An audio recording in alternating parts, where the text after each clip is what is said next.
Okay, hey there everyone, how we all doing? Today we're going to be doing something a little bit different, something out of the ordinary. We're going to be branching out and we're going to be bringing a friend of mine, Dave, into our general kind of commentaries and gameplays here. Dave, why don't you go ahead and give everyone an introduction as to who you are and, kind of why you chose Titanfall, why we're going to be bringing you into Titanfall and getting you started into the world that is pilotdom. Hey, Frothy. Yeah, I've not really much of a first-person shooter player for many, many years, but Titanfall is just so dynamic. It reminds me a lot of what Quake 3 was back in the day when I was still playing a lot of first-person shooters in college. So I really got hooked, and I sort of found your YouTube channel and was really excited by all your content, and I thought maybe, hey, I could talk to this guy, and I have a channel, you have a channel. I do Minecraft videos. It's a little different, but you seem like we're kind of kindred spirits, so I thought maybe it'd be fun to try and mix that together.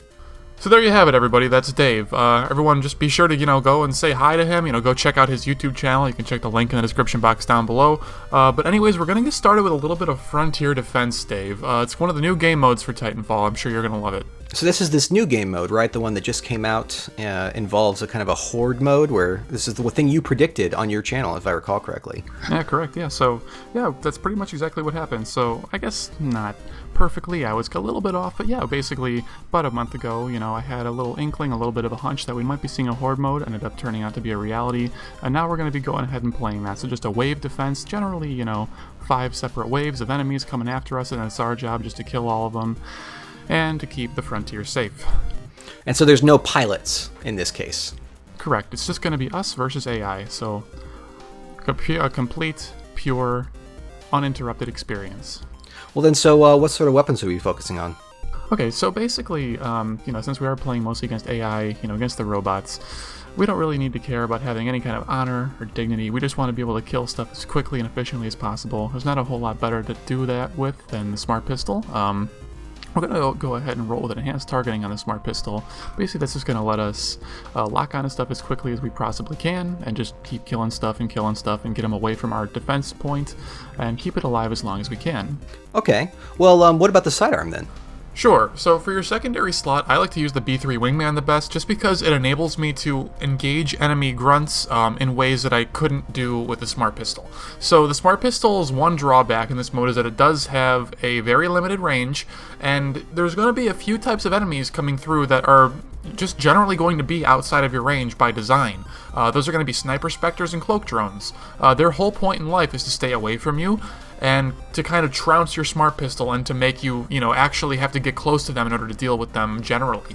So I really like using the Wingman because if you see a Sniper Spectre on a roof somewhere, hammering away at somebody with a charge rifle or a DMR, or you even see something like a Cloak Drone, he's got a bunch of Titans that are cloaked off in the distance. You don't have your Titan yet, and you can't really do a whole lot about those Titans, but what you can do is try and take the Cloak Drone out for your team. The Wingman's going to enable you to deal with both of those situations super easily, and just to take stuff out. The only time where it's kind of meh is when you're trying to rodeo enemy Titans, but if you're going to be doing that, you probably want to slam or LMG in your primary slot anyways. So I guess the Hammond would make an okay choice. If you wanted to go Smart Pistol over to Hammond to like rodeo, but honestly, if we're gonna be using quick reload kit, which spoiler alert we are, on the Smart Pistol, then why even bother with a Hammond? Just reload the Smart Pistol super fast, and it's almost has as good of a DPS as the Hammond anyways. So meh. In my opinion, the mag launcher as well is probably the best anti-Titan weapon that you can use in this game mode, and frankly, we're not even really going to be using it as an anti-Titan weapon unless we absolutely have to.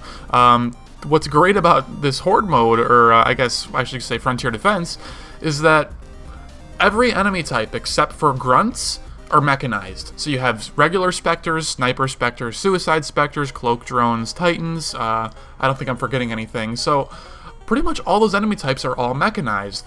They will all be affected by the mag launcher's magnetic grenades. So what you can do is if you find an enemy group of Spectres or Suicide Spectres, whatever, you can just lob a couple of mag launcher baseballs at it and just, it'll attract right to them. You don't need to have good aim. You can just go anywhere kind of somewhat near them, and your mag launcher will attract them and blow them up easy peasy. And it does gratuitous amounts of splash damage, so, you can just control huge groups of people for free with this weapon. Plus, it does good damage to Titans as well. So, if you're running this along with quick reload kit, basically this can become your primary weapon in Frontier Defense, and it's honestly just astoundingly good. I heard that the mag launcher is the easiest thing to use when you're shooting out of the side, like out of the dropship when you're waiting to respawn, because you get to shoot Titan weapons from there. Well, the mag launcher is probably one of the worst for shooting out of the dropship, just because you're so high up off the ground that the mag launcher grenades, their innate timer, will actually cause them to explode in midair before they come anywhere close to even damaging enemy titans or grunts. So generally, you're not really able to use it until you get a lot closer down to the ground, like in the last 5 seconds or so of your respawn. Well, what would we look at then for the pilot kits? So for kits, kind of like I was saying before, we can use some other pieces of kit that are actually going to buff your mag launcher, make it a little bit better. Quick reload kit is a great option for that, since the mag launcher does have a slow as molasses reload that you have to deal with very, very often. Quick reload kit's gonna, as it says, it's gonna let you reload quicker, keep your DPS up, kill more stuff much more efficiently, plus, it also affects your wingman and smart pistol too, so it's not like you're just buffing one little tiny thing. For your other kit, I kind of like the ice pick. It lets you hack turrets much more quickly, so, there's a lot of maps that have those hard turrets in place all over them. Training Ground being a great example of that, with 4 turrets placed all over the place, so getting those hacked up and working for you is very, very, very important, and making sure you're able to get those 3 stars on every single map. Okay, well then, so that sounds like the pilot end sorted out. What would I do for a Titan? So I choose the Atlas Titan for Frontier Defense pretty much exclusively, and the reason for that is that it's the perfect balance between speed and durability. It's fast enough to deal with Mortar Titans effectively, and durable enough to handle the beating from literally dozens of Titans and literally hundreds of minions that you're going to end up fighting throughout the duration of this game mode. I want to try and keep my Atlas for as long as humanly possible, unless I find myself in a situation where I'm standing next to like 3 or 4 Titans all spawning or all getting clumped up in a corner, and I can nuke eject and kill all of them instantly and, rebuild my Titan from all those Titan kills. Unless that situation is happening, I want my Titan to stay alive as long as possible, while still maintaining mobility. So Ogre is out because he's way too slow. I can't deal with threats effectively enough. Strider's out because he just dies too fast. No matter how good you are with him, he just does not have very much health, and you are going to eventually die with him, generally at a very, very poor time, from what I've found in my experience thus far. What about weapons on it then? Is there more of a choice there? Kind of. Let's just get started with the triple threat, because that's what I use pretty much all the time. So, since we're fighting predominantly auto titans in this game mode, we already know how they're going to behave, which paths they're going to take, how they're going to attack your harvester. Basically, I'm just going to use the word predict a lot, because you can predict everything that they do. So, with the triple threat, what that really, really lets you do effectively is to lock down the paths that they're going to take, shoot in front of them, and let them walk into just their own demise, basically. There's not a whole lot they can do about it because they don't react to triple threats. They just kind of eat them all day long for free. Plus, Titans in this game mode are much weaker than normal, so it's pretty possible to kill an Ogre outright with just 1 magazine of triple threat, plus like a big punch and maybe some ordnance. So, you can kill everything really, really quickly in this game mode. Even Striders, who normally would kind of be immune to triple threats because they can move so quickly, they don't move quickly because they're auto titans. They just walk around at the same speed an Ogre would. So it doesn't really matter which kind of titans you're facing. You can deal with everything from the triple threat out to, like medium ranges or so. Sure, you could go for like a 40 mil or something, but I don't know how good that's going to be. And so even the range of the 40 mil, meaning that you could maybe take things out across long lines of sight, doesn't make up for this? Well, you would think so, but the only thing that you're ever really going to be fighting against at a quite long distance in this mode is going to be Mortar Titans, and they have that silly little particle wall that they're able to throw up all the time, and you just can't shoot through it, so you get a couple pot shots off on it, and they say, I'm not going to deal with that, so they just put that down, and you can't do anything about it. Luckily, though, the triple threat actually is able to splash damage Titans through particle walls, so if you can't shoot it around the particle wall, you're going to shoot it at the base, and it'll splash right through and still do full damage to the Titan behind it. Wow, that does make it sound pretty attractive, then. Yeah, honestly, I don't think I'm ever really going to be convinced of another weapon besides a triple threat in this game mode. It's just too good in all situations. You can shoot it over a building to deal with an enemy threat. You can bounce it around corners by bouncing it off a wall. or you can shoot directly at an enemy Titan. You can splash Titans through their particle walls with it, just by shooting at the base of the particle wall or going around it. You can deal with all of these situations with the triple threat that you just can't do with any other weapon in the game. You can't do it with a 40 mil, you can't do it with an arc cannon. Well, I guess you kind of can with an arc cannon if you have a situation set up, but that's really about the only situation where any other weapon even comes close. Like a slow-fired quad rocket, I suppose, could have a somewhat similar effect of shooting around corners or around buildings sometimes, but you're dealing basically no damage with that, as opposed to the triple threat where you're dealing massive damage. So that seems like the only logical choice to me. So it sounds like then Big Punch is your next recommended piece of kit. Absolutely. I think Big Punch is pretty much one of the most important pieces of kit on your entire loadout in all of Frontier Defense, mainly because Nuke Titans are such an enormous threat that you need something to really deal with them, and Big Punch is the best way to deal with them, I found, because of all the pushback that it has. Not so much the damage that it deals, but just its straight up pushback. So what I mean by that is when you hit somebody, or I guess not somebody, when you hit a Nuke Titan with Big Punch, it staggers back quite a lot when it's actually hit by it.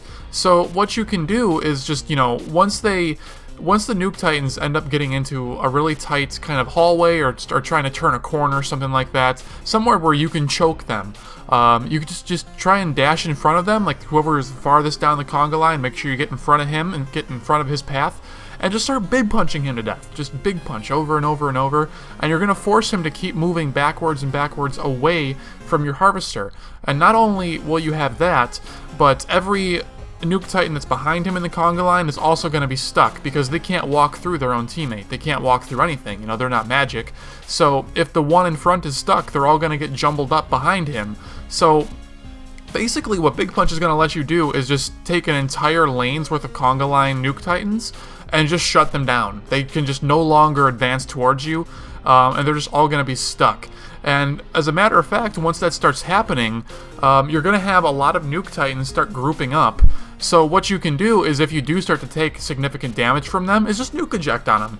You have like 3 or 4 of them start to get, caught up in a corner because you're holding them back so effectively with Big Punch that you can just decide, you know what?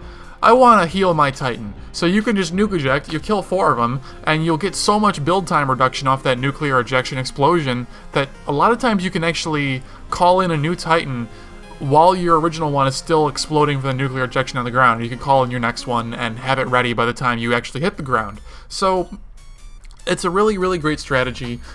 Big Punch and nuclear eject pretty much go hand in hand, and I think they're probably your most important kits that you can use in this game mode completely, just bar none. Is there anything, if you don't have that unlocked yet, that you could sub in as a poor man's substitute for it? Yeah, if you don't have Big Punch yet, unfortunately, I don't think there's a whole lot you really could substitute it for. The only thing that would even come close is probably just nuclear ejecting yourself. So if they start to get too close and you can't kill them in time, just try to start your nuke before they're able to start theirs. You should be able to kill them and take them out and nullify their nuke from ever affecting your harvester. Oftentimes not the best solution, but it's definitely one that, if you gotta, stop your harvester from getting killed, sometimes it's worth the sacrifice. In addition, with nuclear eject, if you position yourself perfectly, you are able to actually take out like 2, 3, 4 Titans in one ejection, and you're able to actually get so much build time reduction from that. You can drop a whole new Titan from the sky before you even hit the ground. So, it's definitely something you could use strategically as well as a panic button. All right. Well, anything else I should keep in mind?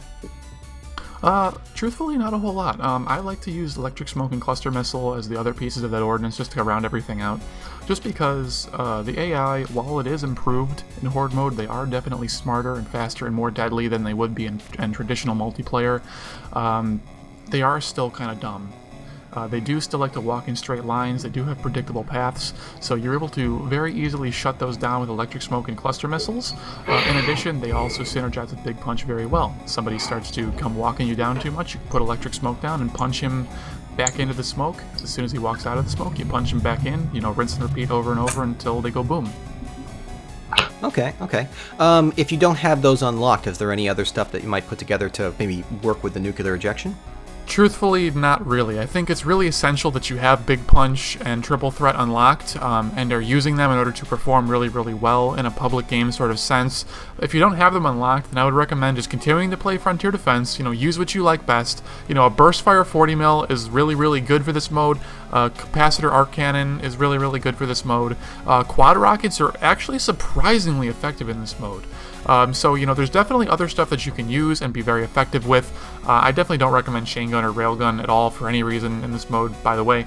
So you can really use whatever you want and be alright, but I think if you want to be performing at peak efficiency and be able to deal with all threats, be able to deal with Nuke Titans, be able to deal with Mortar Titans, be able to deal with Grunts, and do everything effectively, while maintaining mobility, durability, and offensive power, an Atlas with Big Punch and the Triple Threat is pretty much your one-stop shop. It's just the way to go.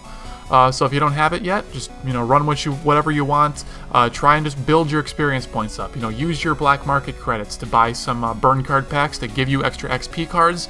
And just try and, get in your Titan, stay alive in your Titan, get some big streaks going, and kill as much stuff as you can. Try and dedicate yourself to being the guy that deals with Mortar Titans as soon as they drop, and let your teammates worry about dealing with the nukes and the grunts. Just try to get those mortars out first and foremost, because for a lot of public group teams, Mortar Titans are far, far greater of a threat than Nuclear Titans ever will be. So, there's that. I've noticed that in the few games that I've played with limited success, I have noticed that the Titans are actually pretty susceptible to the rocket barrage too, because they're just not smart enough to dodge it. So with the base loadouts, most of them have the rocket barrage, and that is at least something to hold on to if you're waiting for other stuff to unlock super early. But it only took me 2 games to get past the early levels, so it wasn't a huge deal. Yeah, absolutely. The rocket salvo is actually the most damaging of all the Titan ordinances, save for a cluster missile if an enemy is to stand in it for its entire duration. Other than that, it's the most powerful ordinance, so definitely a really, really good choice, especially versus the AI Titans, since, like we were talking about why it makes the triple threat so good, is, that enemies are very predictable. If you have predictable enemies, you can land pretty much all your rockets with a rocket salvo too and do massive damage, so definitely a great choice as well. Well, then what I'm going to do is I'm going to take this build and I'm going to go see if I can apply some of the principles and improve my score in pub groups. Thanks, Frothy. I'm looking forward to trying it. Sounds good to me. Maybe one of these days you and I can party up and maybe we can get a little bit of Rise action going on. I'm looking forward to it. Anyways, everybody, thank you all for watching. Hope you learned something new. Now, if you didn't really feel like you got a good chance to meet Dave, don't worry. We're going to be having a lot of videos with Dave and I in the future. We're going to be doing kind of an alternating thing. So we're going to do one video on my channel, one on his. We're going to go back and forth. So on my channel, you're going to be seeing all the analytical kind of stuff. We'll go over gameplay statistics and loadouts and just trying to improve and become a better player. Whereas on Dave's channel, we're going to actually be seeing some gameplay of us just kind of having fun or goofing off, screwing around. Or even, maybe we'll even go into some of the stuff, where if I try and challenge him, okay, you need to get better with a triple threat. You need to do X or Y challenge with the triple threat that I impose on you in order to get better with it. And, we'll kind of do stuff like that over on his channel. So be sure to check him out as well. You can find him on YouTube at Kieran Dave. I'm going to go ahead and leave a link for that in the description box down below. So be sure to go and check him out. And anyways, guys, yeah, thank you all for watching. Hope you enjoyed the show. And we'll see you next time. Take care.